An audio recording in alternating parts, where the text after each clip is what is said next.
Hello लोगोफोर, गिबियावनो आंनि बे डिजिटेल भिलेज चेनेलाव नोंथांमोनखौ गासिखौबो बरायना लाग्रोनाय जाबाय।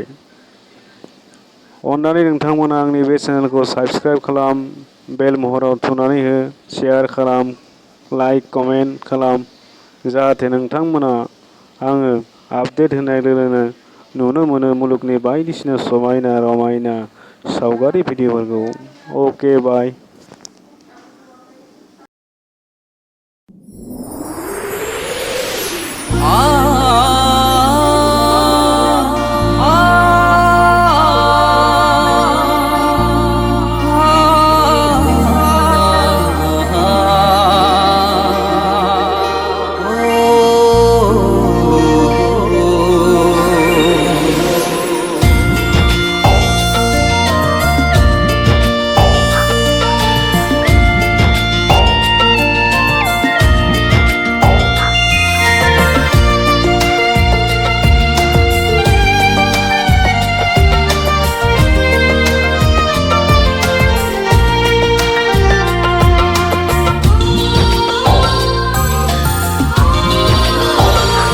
Gonaya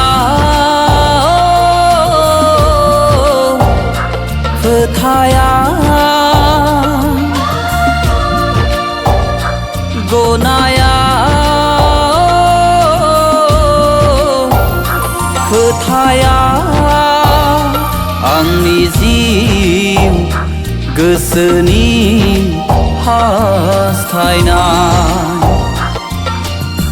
खोमसि हरा सोरां होयो जेब्ला